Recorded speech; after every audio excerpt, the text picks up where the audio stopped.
Muito boa tarde, pessoal. Eu espero que vocês todos estejam muito bem. Eu me chamo Valdeci e estou aqui para começar um vídeo totalmente um pouco diferente do que eu costumo trazer aqui para vocês, que é uma meditação que eu estava fazendo da Palavra de Deus, né, da Bíblia em si, com amigos meus, no caso.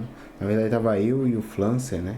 Para quem não sabe, na verdade, para quem sabe ou para quem não sabe, eu gosto de jogar e periodicamente, quando eu tenho tempo, eu costumo estar jogando com meus amigos. E também nesse dia a gente tipo assim, a gente tava querendo jogar, mas também eu tomei uma restrição de 1 hora e pouco por causa de que meu computador desligou no meio de uma partida e é por causa da rede. Acho que da rede aqui de casa, não sei o que está acontecendo porque tá desligando.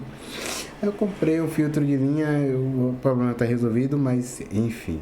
Resumindo, tomei restrição de 1 hora de relógio e terminou que eu acabei conversando com meu amigo, a gente treinou um pouco, tá? Eu peguei e falei com ele, eu falei, Francer, bora meditar um pouco na palavra, bora ler um livro. Caso que no dia eu tava até conversando com meu irmão sobre o livro de Tiago. E sim, quero conversar com vocês sobre o primeiro capítulo de Tiago, do verso 1 até o verso 18, na verdade. E vamos fazer nossa leitura, tá? Eu vou pontuar versículos, né, do capítulo 1, tá? Pra gente meditar na mensagem da qual eu quero trazer aqui, que foi o que eu tava refletindo, né? E tava refletindo até um pouco mais profundamente só, e depois conversando com meu irmão, né? Primeiro foi com o meu amigo Flance, a gente tava fazendo a call, né, no Valorant, e foi bem enriquecedor, né? Que vamos começar aqui, tá? Deixa eu até pontuar, pegar a canetinha, não pode faltar. Que vamos começar aqui pela mensagem que eu quero trazer. Provação e tentação, né? Começa pelo versículo 12 do capítulo 1 de Tiago, que diz assim: Bem-aventurado é aquele que suporta com perseverança a provação, porque depois de ter sido aprovado, receberá a coroa da vida, a qual o Senhor prometeu aos que o amam. Ninguém, ao ser tentado, diga, isso já é o verso 13, tá? Do capítulo 1. Sou tentado por Deus, porque Deus não pode ser tentado pelo mal, e ele mesmo não tenta a ninguém. A versão que eu estava lendo, que é a minha outra Bíblia, que na verdade eu procurei não encontrei, diz que Deus ele não pode ser tentado e a ninguém tenta, né? Quer dizer a mesma coisa. Ao contrário, cada um é tentado pela sua própria cobiça quando esta o atrai e seduz. Então a cobiça, depois de haver concebido, dá a luz ao pecado. E o pecado, uma vez consumado, gera a morte. Tá, vamos começar por aqui, tá?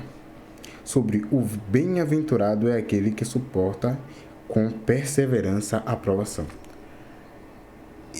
Por esse texto, pelo que ele diz em si, dá para perceber que nós seremos bem-aventurados quando suportamos as provações. E a Bíblia é bem clara em dizer sobre as diferenças da tentação e da provação, aqui por meio dessa passagem. Aqui diz que Deus não pode tentar a ninguém, né? Mas quando diz que Deus não pode tentar a ninguém, aqui já pelo outro lado, a gente percebe que a provação é algo que há a possibilidade, na verdade sempre há essa possibilidade, Deus sempre faz isso, acredito eu, pela forma como eu entendi essa palavra, como ela diz aqui, que é o seguinte, Deus dá a todos suas provações. A provação, ela nos qualifica. A provação é quem vai qualificar você. Por meio da sua perseverança para vencer a sua provação, você será qualificado. E não só isso, tem mais. Que agora eu vou ler para você, que é o verso Acho que é o 7. Ou é o 6.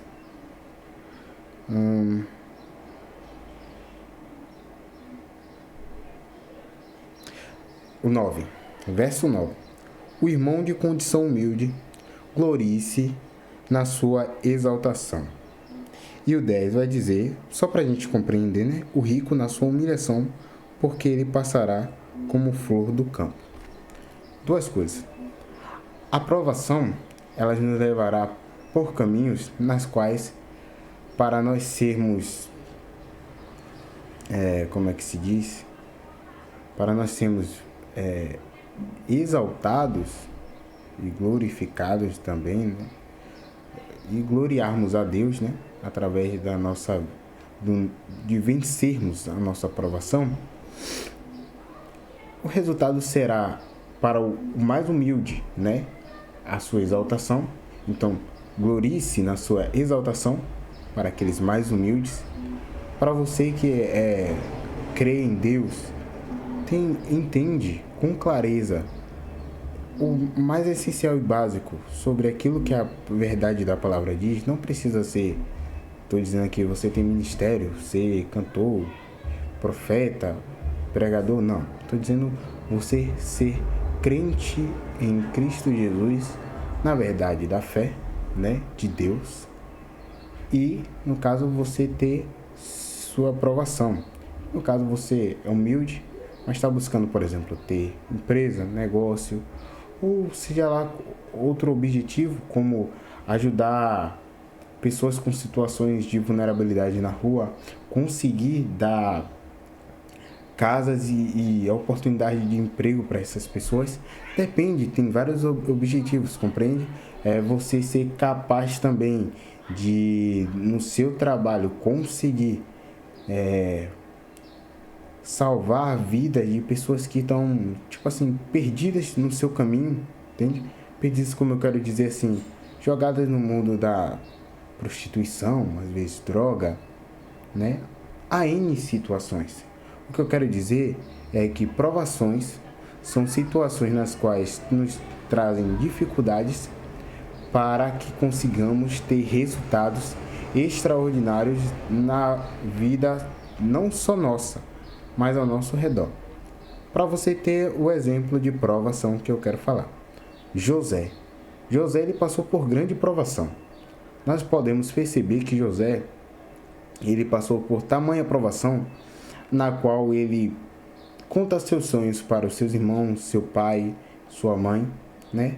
Na qual o sol, a lua e as estrelas ao redor se curvam perante a estrela dele. Tem também quando ele conta o sonho do trigo, né? Todos os feixes de trigo se curvam ao feixe dele. O pessoal começa a interpretá-lo como se ele estivesse se exaltando. Mas ele estava só como uma pessoa humilde, contando o sonho extraordinário que qualquer um de nós ficaríamos felizes. Não porque o meu feixe está todo mundo se curvando ao redor. Que significado é? Dá uma alegria, pô, peço admiração, tal. Só dando um exemplo aqui para vocês compreenderem, né? Qualquer um às vezes ficaria feliz com uma situação dessa e contaria de maneira alegre. O pessoal interpreta ele, os irmãos sentem inveja e raiva, no caso pegam ele, quando ele vai lá procurar os seus irmãos, no qual seu pai pede para que o faça. Os irmãos jogam ele na cova, né? O agridem, no caso o espancam, vendem ele como escravo, para você ver como já começa a provação dele. A ira e a raiva dos irmãos contra ele, por causa do seu sonho. A agressão dos irmãos contra ele. O agride e o joga dentro de um poço. A próxima provação já é ele ser vendido pelos irmãos, que no caso os irmãos estavam planejando matá-lo, mas seu irmão mais velho vai lá e diz que era melhor vendê-lo. E finge lá toda a atuação dizendo que uma fera selvagem foi lá e o matou, contando para o seu pai, né? No caso. Ele é vendido e ele vai parar na casa de Potifar. Olha para você ver o processo de provação, né? tipo assim, são várias provações, né? É uma provação em si, mas que é uma provação à parte, que tem seus momentos de piorar, né?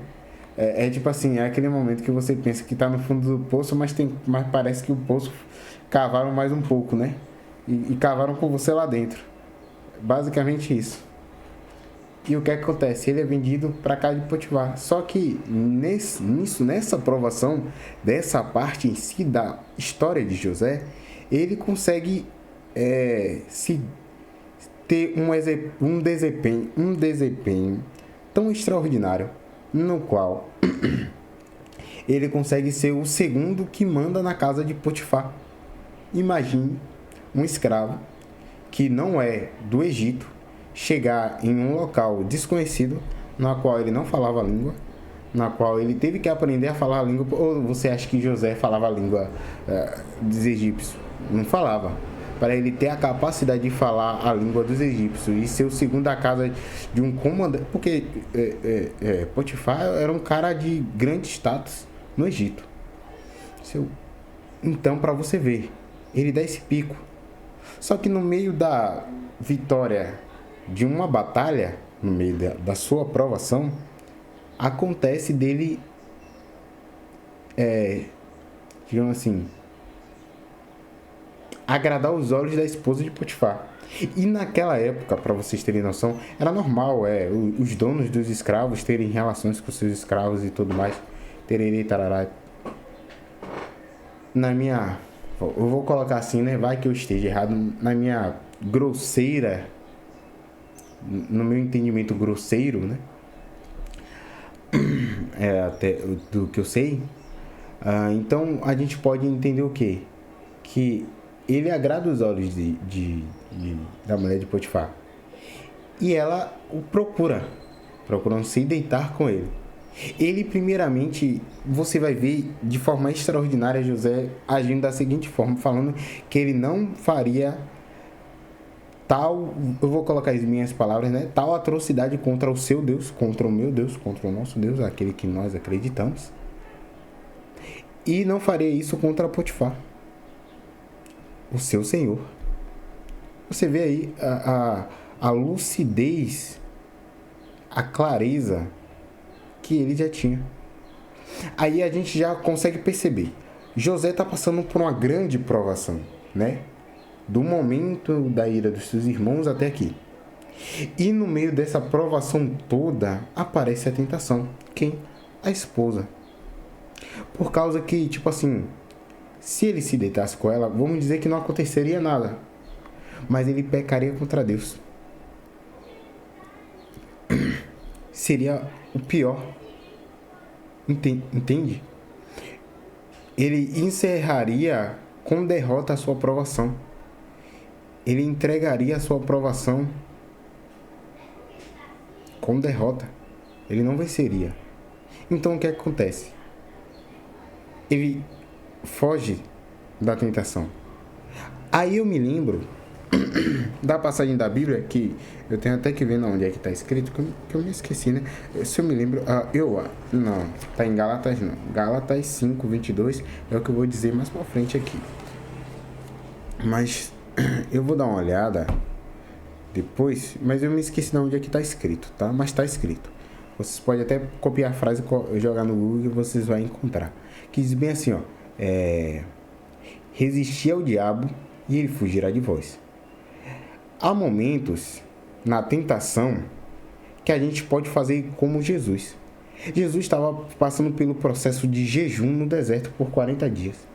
Satanás aparece para ele oferecendo manjares, falando para ele transformar pedra em pão, dizendo que ele era o filho de Deus, que se ele se jogasse do templo, Deus ordenaria os anjos para que o protegessem, falando que se ele se prostrasse diante dele, daria terras, tesouros, mulheres, fama, riqueza, sendo que a criação é do Pai de Jesus, né? De Jesus em si.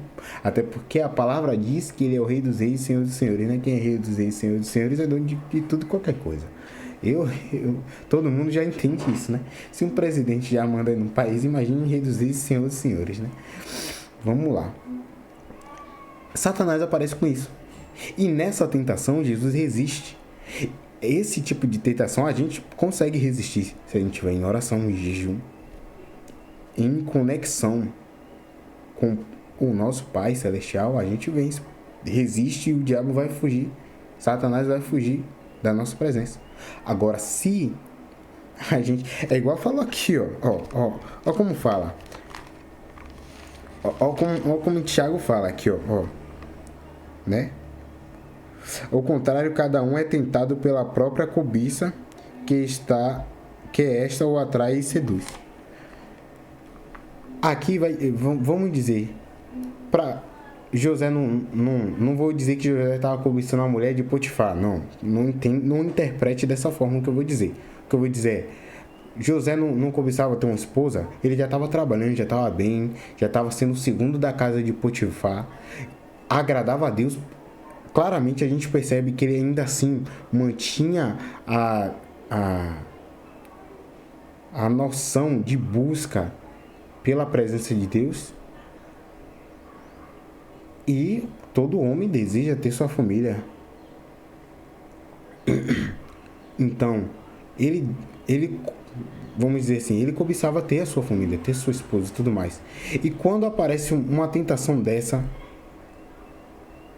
né? Hoje em dia, meu irmão, duvido jovens da minha idade. Eu recuso. Até por causa que eu conheço a palavra que eu medito, né? Mas eu desconheço jovens assim que não têm fundamento na verdade da fé de Cristo Jesus, do nosso Pai, que recusaria. A mulher do cara chegar assim se oferecendo, meu irmão, sendo bonita, é dentro. Não. Sim. É assim. Mas para quem, como nós, temos a verdade da fé, compreende o que eu quero dizer? Compreende a noção daquilo que eu estou falando? Então é basicamente isso. A gente tem que saber quais tentações existir e quais fugir. Meu irmão, se a tentação é aquela que está tocando diretamente, assim, ó, naquilo que mais toca na sua carne, meu irmão, naquilo que você mais quer, foge. É melhor fugir. É diferente de você estar em uma tentação que você está ali, ó, buscando, por exemplo, jejuar e tudo mais. Aí aparece a tentação de oferecerem comida para você. Um exemplo bem esdrúxulo que eu tô dando assim, tá ligado? Não tão esdrúxulo porque aconteceu com Jesus, né? Oferecendo pão, oferecendo de se jogar do templo para que os anjos... Entendeu? Você resiste, meu irmão, só a Deus adorarás, só a Ele prestarás culto. Sai daqui, Satanás. Ponto, mano. Tipo, não que você vai falar com a pessoa, a pessoa você falar, ó, eu tenho entendimento disso e disso e disso. Ponto.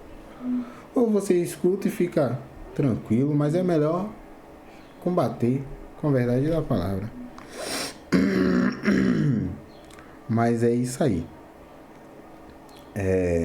Continuando. Com isso, a gente entendendo quando estamos na aprovação e entendendo que na aprovação temos as tentações, a gente vai perceber que no meio disso tudo aqui, ó, a gente precisa ter algo essencial que diz assim, ó. Meus irmãos, aqui, ó, o 4.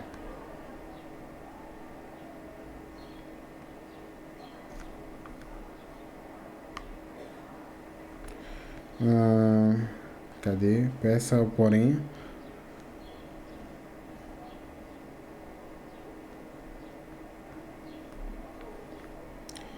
Meus irmãos, tenham por motivo de grande alegria o fato de passarem por várias provações, sabendo que a provação da fé que vocês têm produz perseverança. Ora, a perseverança deve ter ação completa, para que vocês sejam perfeitos e íntegros sem que lhes falte coisa alguma. Aqui fala sobre a perseverança, né? mas na versão da outra Bíblia que eu tenho fala sobre a paciência. Perseverança e paciência se complementam, tem características parecidas. Perseverança diz que é uma pessoa que persiste, tem garra, tem coragem, né, tal. Perseverança, e para quem tem perseverança tem que ter paciência. Então as duas têm uma certa semelhança, mas sim são características diferentes. Que fala sobre, aqui tem a tradução como perseverança, na outra tem a paciência que eu li, né? A outra que eu li tem a paciência por sua obra perfeita, né? Então sejamos pacientes, sejamos perseverantes, né? Se a gente for paciente, a gente vai ter por obra perfeita. E isso na nossa completude, né? A gente vai ter ação completa e isso vai nos tornar perfeitos. A gente ouve em todos os lugares que diz que não tem como sermos perfeitos, mas sim, tem como sermos perfeitos, sim, se formos pacientes e perseverantes e na nossa busca, né, a gente vai obter aquilo que em Gálatas 5:22, você pode ler aí, fala sobre os frutos do Espírito. Os frutos do Espírito são o quê? Amor, paz, longanimidade, benignidade, bondade, mansidão, domínio próprio, né? E por aí vai. Leia lá que você vai ver tudo o que diz. Os frutos do Espírito. E quem tem os frutos do Espírito, na completude de tudo, vai ter paz e vai ter a paciência. Você tendo paz, paciência, meu irmão, perseverança, como é que você não se torna perfeito e completo? Mas claro, em Cristo Jesus também, porque é Ele que se aperfeiçoa em nós. A sua graça, só Ele se aperfeiçoa em nós. E nós tornaremos perfeitos e completos. Não quer dizer que deixaremos de ser pecadores, que isso aí é uma outra parte. Mas estamos falando sobre ação. E quando conseguimos tal feito, nós conseguimos ter um detalhe muito importante que fala aqui em Tiago, que é sobre a fé. Se, porém, algum de vocês necessita de sabedoria, peça a Deus, que a todos dá com generosidade e sem reprovações, a ela lhe será concedida. Peça, porém, com fé. Pedir com fé, em nada duvidando, pois o que duvida é semelhante à onda do mar, impelida e agitada pelo vento. O que é que a gente entende aqui? Cara, aquilo que você pediu com fé, por exemplo, como aqui falou, se alguém tem necessidade de sabedoria, peça a Deus. Peça, porém, com fé, em nada duvidando. Então, quando a gente tem paciência, paz e perseverança, a gente vai pedir a Deus sem duvidar. Não seremos como as ondas do mar. E a nossa fé será embasada, firme. A gente não vai duvidar naquilo que pedimos. Seremos pacientes. Por causa que já percebeu? É um segundo depois do outro. É um minuto depois do outro. É uma hora depois da outra. É um dia após o outro. Então, sejamos perfeitos e completos com, na verdade, da palavra. Nisso aqui, ó. Percebamos sempre as nossas provações e as tentações que vamos ter nas nossas provações, tá? Para podermos saber como agir. Disso, nós teremos paciência e a perseverança como nossa obra perfeita, completa, perfeita. E a partir daí nos tornaremos perfeitos e completos. Não quer dizer que nós não seremos pecadores, não interprete mal. Então, a meditação que eu tive sobre isso, eu quis falar brevemente, é basicamente essa. Eu espero que eu tenha, de alguma forma, né, trazido algo que vocês tenham gostado, por curiosidade e tudo mais. Compartilhe, né, com seus amigos, né, comente o seu pensamento, né, a sua meditação. Pô, pare para ler depois, medite, se houve alguma clareza da qual eu não percebi, que você pode somar, ou até mesmo que você discorde, comente aqui, a gente pode conversar. Tem uns canais aqui, o TikTok, tem o Kawaii também, o canal do YouTube, a gente cria, e a nossa comunidade, a gente entra lá, bate papo, e também eu tô pensando em criar o Telegram, e a gente, meu irmão, deslancha. A gente só precisa saber da verdade de Cristo e não desfalecer. É isso. Curte, comente, compartilhe, tá? Um abraço para vocês e até a próxima.